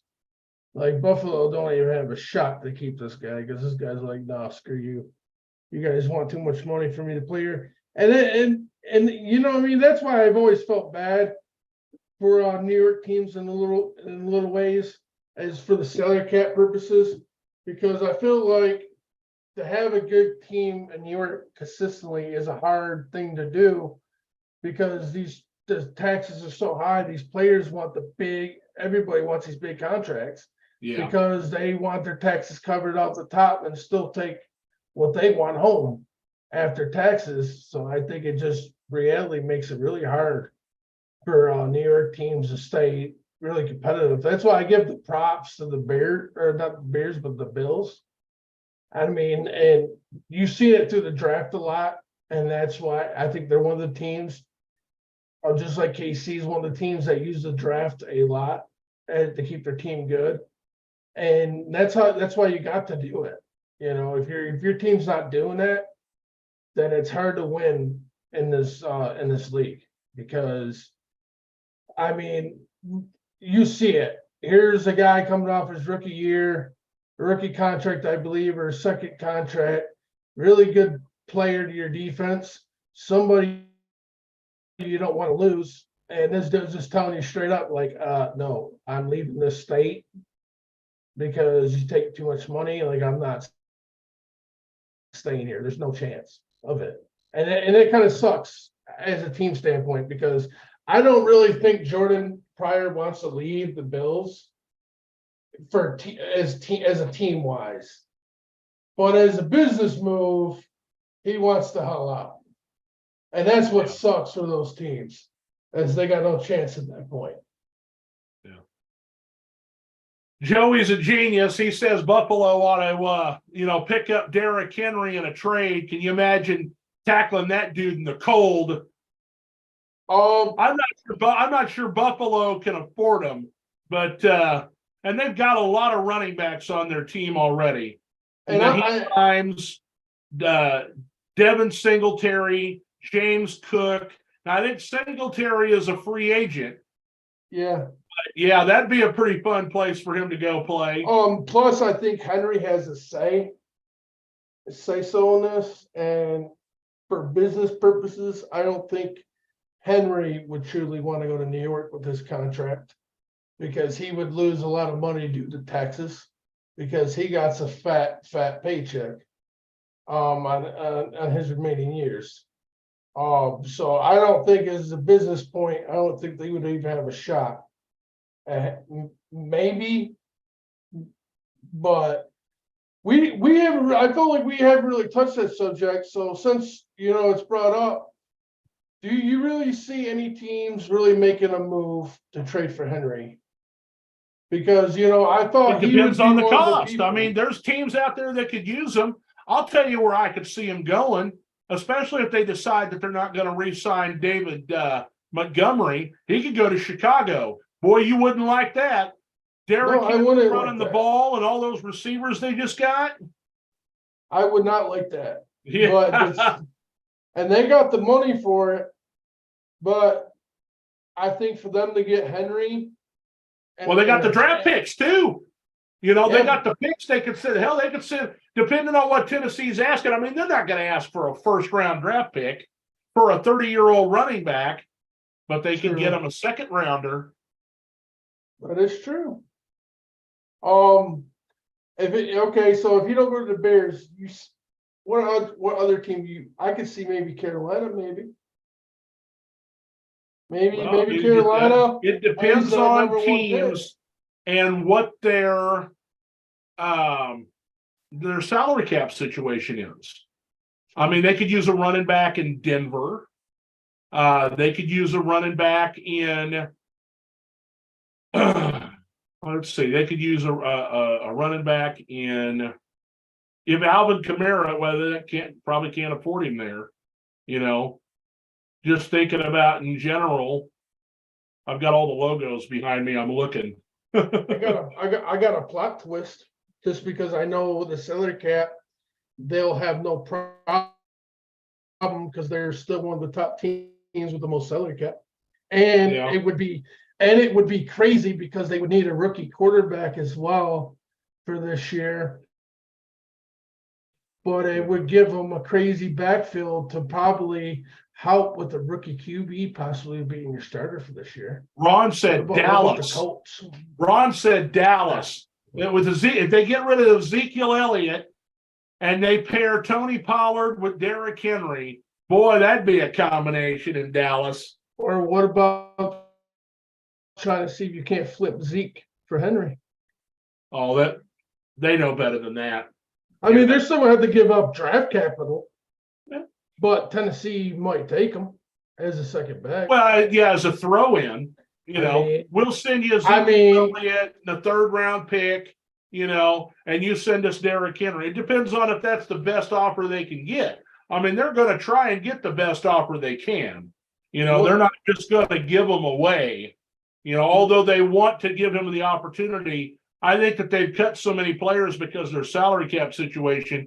They basically are saying, we know we're not going to win this year. We want to give you the opportunity because you're an aging running back to find a trade partner, to go somewhere where you got a chance to win.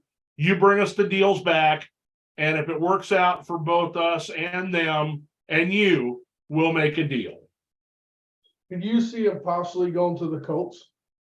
No. They got Jonathan Taylor.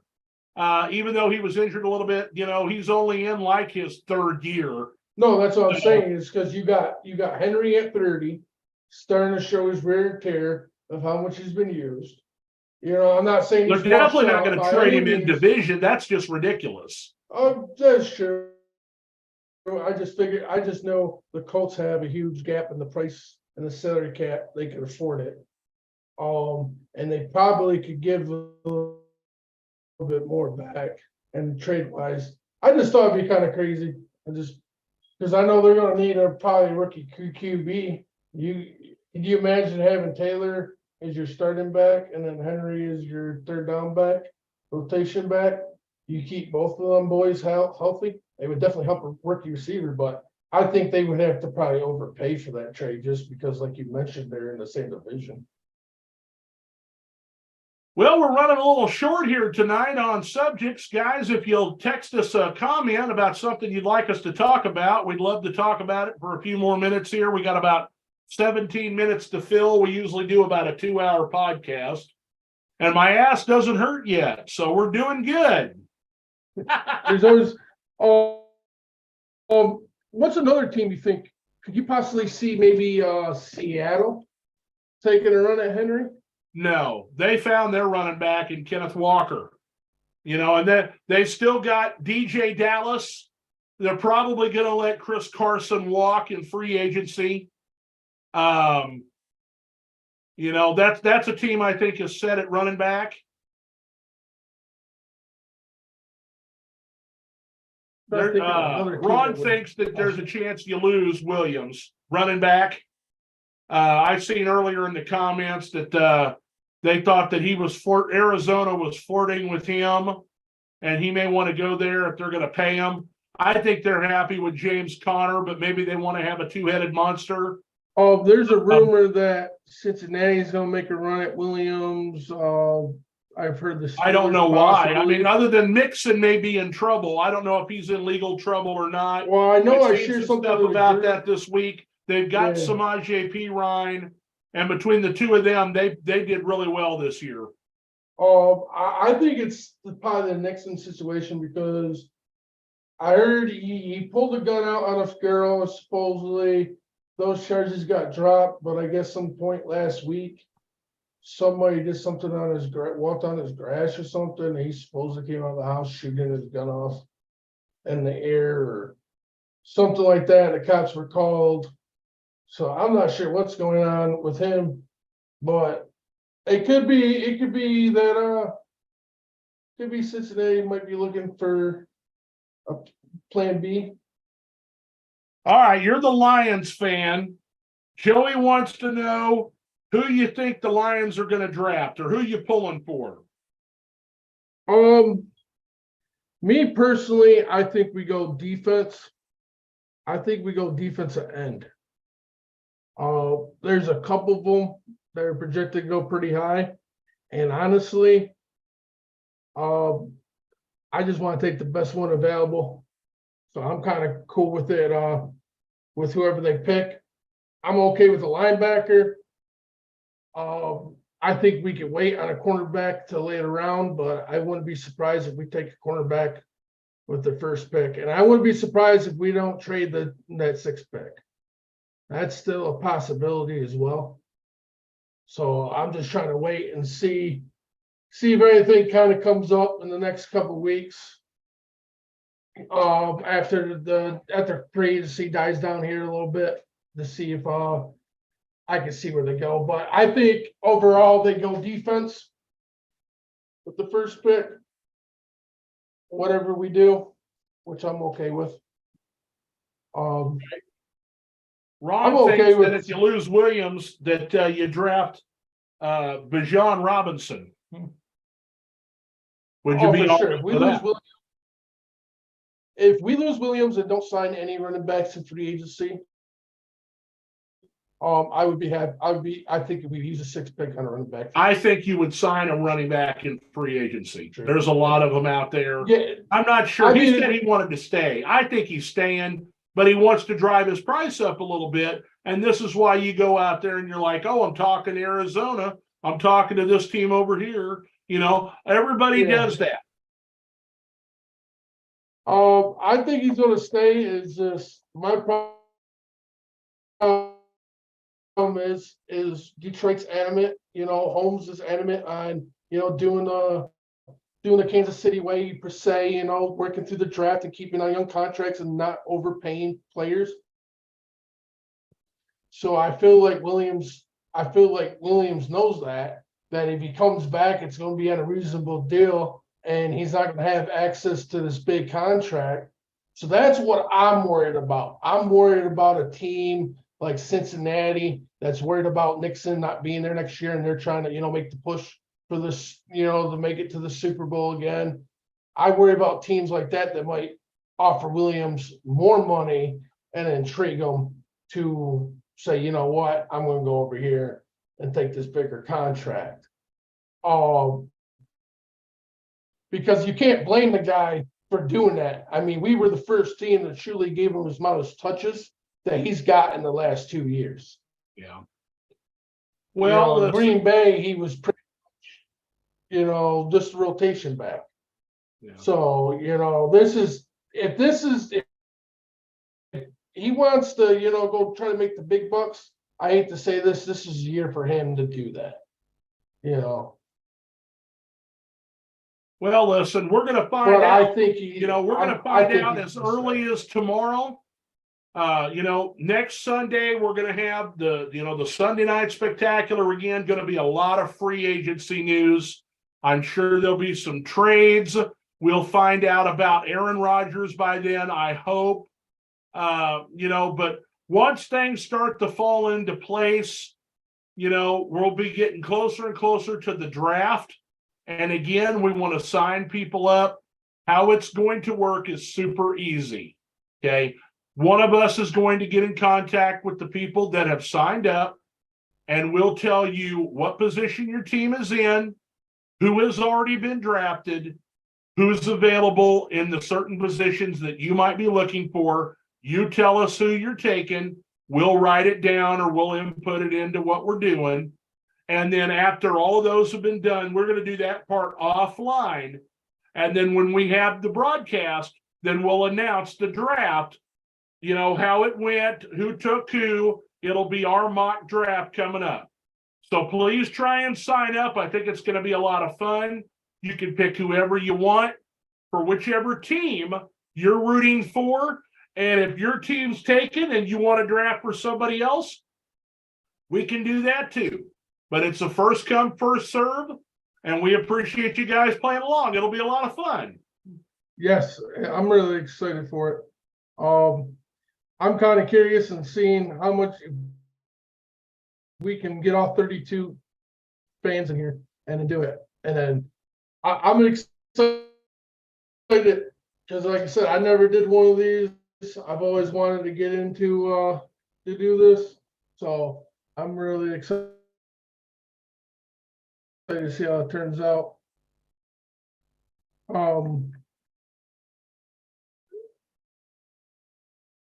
We caught on. Let's see. Now, Ron would love the Detroit Lions to go ahead and take a quarterback, with Anthony Richardson out of Florida. Now I could see something like that happening because he's such a raw player. If they drafted him now, he can sit behind Goff and learn the NFL ways. Kind of, you said that Detroit's trying to do it Kansas City style. Alex Smith, Jared Goff, Anthony Richardson, Patrick Mahomes. The thing that I am leery about when it comes to Anthony Richardson is he hasn't played enough games. He was only the starter there for the 1 year. I think he played 12 games this year? Yeah, something around that. The players that come in that seem to succeed right away are players that have played multiple years at the starting position. Look at Brock Purdy, the last pick in the draft. He's a 4-year starter at Iowa State. Okay. He was the man in Iowa State. He's got tons of experience as the starter. And I like it when a player comes in with lots of experience, which is why I think that C.J. Stroud and, even Young with a couple of years under his belt, I think is going to be pretty good. Will Levis, I think, is going to be a good player for somebody. But it's just a matter of, I think that is an important thing, is that they have played a number of games as the starter and they don't just get thrown in the fire.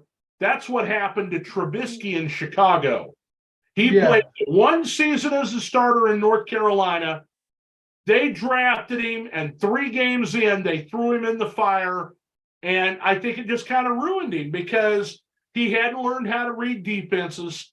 The team wasn't good enough around him. He took a beating behind a bad offensive line, and it scarred him for the rest of his career. He played okay in Pittsburgh this year, but, you can't rely on him to make really smart decisions when he goes through like PTSD when they're coming at him. Oh, and Ron, in that aspect, I mean, this is how I see it. I mean, this is how I look at it is, I don't think the Lions necessarily, I don't think a lot of people expected Goff to be as good as he was this year. I don't think a lot of people expected Goff, even when we start 1-6, to keep this offense top 10 in the league. Let's just be for real and be honest. I didn't expect that out of Goff myself, but that's what happened. Goff is also 28, 29 years old. He's still a young QB. So I don't think we take Richardson at 6. If we don't trade back, I think we go defense. Now, for some reason, if Richardson's still there around 18, then maybe we use the 18th pick, we grab him, and we keep him and we put him behind Goff, and we keep Goff for a couple of years and let Richardson develop underneath him, for that aspect. especially if we're not gonna give Golfer a contract extension and make him play his last year out on the contract, that wouldn't be a bad deal. But I would be more open to use our picks where we need to. Don't take a QB in the first round because you got Goff, and then maybe see what happens with a guy like Hooker or Bennett, who's 25, got playing experience, and see if they're still around in the second or third round or even the fourth round. And then you draft one of those guys, because now Bennett is a backup QB. Bennett's won 2 national titles, played a lot of years in college football. He's one of the oldest. Him and Hooker are one of the oldest kids to come in the NFL draft as a QB. I love Stetson Bennett. I talked to another guy who's a big Baltimore Ravens fan. His name is Keenan Mary. And, I told him, I said, there's a lot of talk, and there has been, that if Lamar Jackson decides to sit out, they can't get a deal done, there's a problem. The offensive coordinator, Todd Monken, is the former Georgia offensive coordinator. They can draft Stetson Bennett, bring him in, okay? He knows the offense. They've got a good running game, a decent offensive line, and a really good, defense. Okay? Yep. And they can turn him loose, and he can come in. He's just got to learn the speed of the game, and they could still be a playoff team with Stetson Bennett. I mean, Ron, I wouldn't be mad either if they took Richardson early, but when you're taking a QB in the first round, you're putting the writing on the wall. That's your future.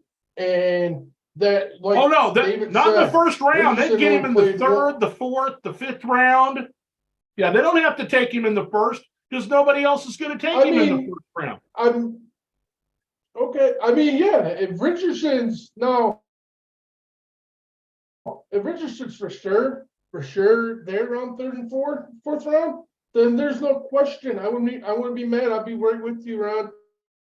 I wouldn't be mad at that if Detroit chose him over Hooker or Bennett if they were still available as well. But my problem is, I think this kid's had such a good combine with everything so far. I think you might see him shockingly go up way higher than you expected him to. I just see like a possible Mitch Trubisky situation 2.0.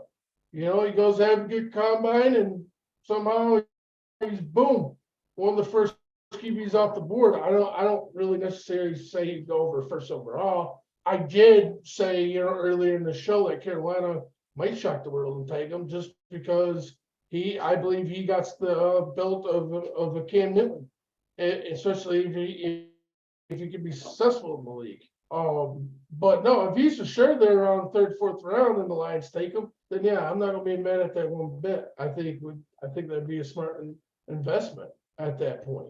But I wouldn't be mad at taking like a Hooker or a Bennett as a backup. Right. Either if they're still around in third, fourth. Because to me, that makes it awesome because you got mature. To me, I think those two guys are mature than a lot of these young guys coming in. Especially Bennett has a lot of play experience, and Hooker didn't look bad at all. He's really cautious on the throws he makes, and he don't throw a lot of interceptions, so that's huge on his behalf. He is coming off the ACL injury though, which gratefully he should be able to start OTAs because it didn't happen so late. It happened late in the season, but not bull late in the season, if that makes sense. I think it could be a blessing. I think it could be a blessing for him because he's probably not going to be a starter right away, and he can learn. He'll be one of those quarterbacks that gets drafted in the middle rounds, even though he's probably worth a higher pick. He's coming off of an injury. He can sit behind someone and learn the game and the speed of the game, learn how to read NFL defenses, go to game study and everything, and be a real good backup for somebody until they're ready to promote him into a starting role. if he's capable. Yeah, I mean, because these guys, I mean, Les Bennett goes to Baltimore because of the Lamar situation. Granted, because I could see him getting picked up high from Baltimore just because of that aspect of the connections in Baltimore. But Yeah. mostly, but if that don't take place, then both of these kids unfortunately are coming in 25. So no one's going to draft them high. I don't think in that situation because they're going to feel, because a lot of people are saying, and it makes sense. You know, they've talked locally on the radio about it with how old they are and being 25 years old. It's hard to invest your franchise in the quarterback that old already, because, you know, once you get over that 30, obviously it's not old, but once you get, but you know how fast the seasons go, man. You boom, they're 25, next to 35. You know what I mean? When you're looking for a franchise QB, you're looking for that young, that young cat coming in, so you could have hopefully have years instead of a time window on them. And so, Yeah. I mean, both of these quarterbacks, I think, need a good opportunity to get a shot. So, I mean, that's why I think Detroit is in that, because if Goff keeps, because this is how I look at it, if Goff keeps his offense in the top 10 next year, he's getting a contract extension in Detroit. He will not be leaving Detroit. If he has the type of year he put on the table this year, I think Detroit signs him for at least a 5-year deal. The Goff is still 28, 29 years old. He still has a lot of football that he played. Yeah, I mean, look at Rodgers. He's about 40 years old. I mean, you still got another 10 years. I'm not calling him Aaron Rodgers. Okay. But the longer you play in this league, the slower the game is for you, the more experience you have. If he doesn't lose his arm strength, if he continues to make smart decisions, they're putting weapons around him. And I agree with Ron. You guys need defense more than anything. He's just throwing out ideas, about different things that can happen. You need defensive line, you need pass rushers, you need secondary.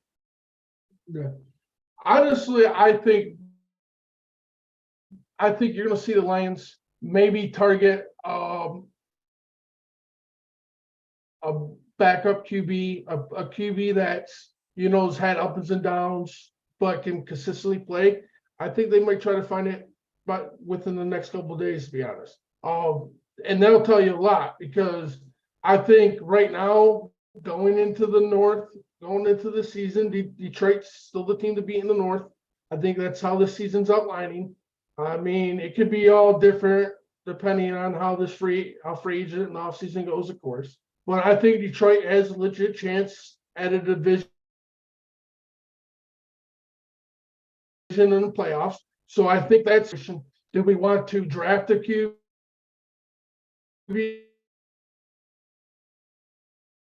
that needs to be developed, that if we had first place locked down at that point, we're still dead in the water because now we don't got a QB and we're not sure the rookie? Or do we try to go get somebody that still has some decent football left, some experience and knowledge, and they can give us a chance to win and not break the bank? So I think there's still a lot of options on the table. I mean, it's just depending on what Dan Campbell and Brad Holmes truly want. I'm okay with either. I'm not saying go get a Jimmy G and pay him crazy money to be a backup now.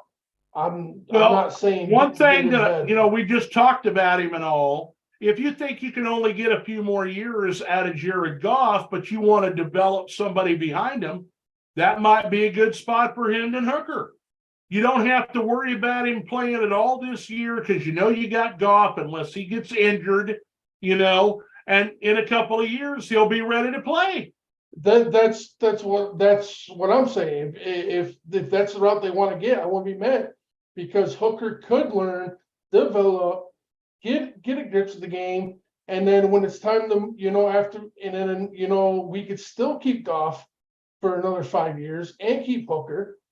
And then by the time Hooker's only going to be 30 years old, now, obviously Hooker won't be no 10, 15-year solution at that point.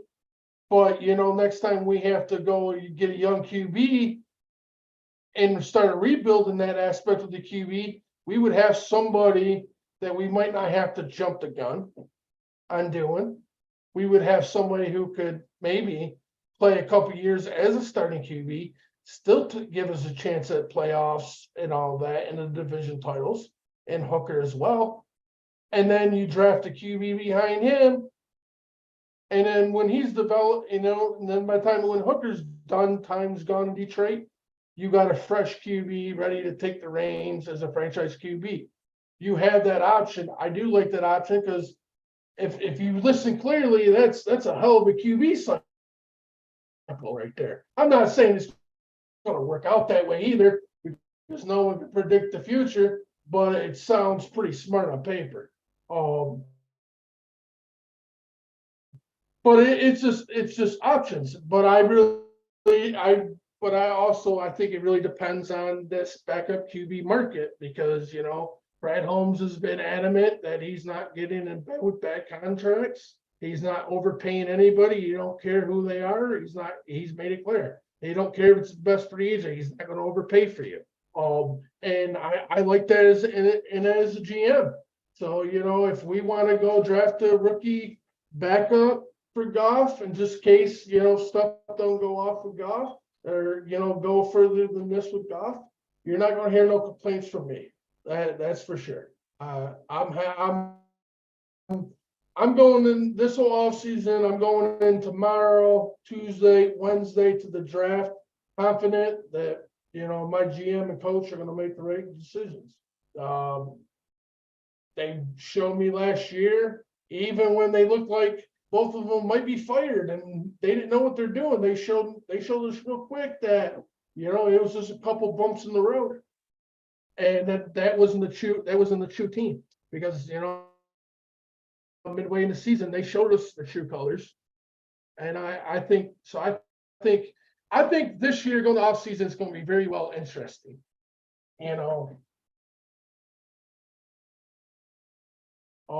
I think Detroit could be, I think Detroit could be that team that steals some players on team-friendly deals and free agency, and with players trying to win something. Yeah. That's what I'm waiting to see. Well, I'm really looking forward to this week. I mean, with the start of free agency, once again, they've got, tomorrow we'll start hearing about, possible contracts that are going to be signed on Wednesday. The start of the NFL's year begins at 4 p.m. Eastern time. And then, it's fair game. Everybody can start signing their contracts, get your free agents. We'll see trades and everything.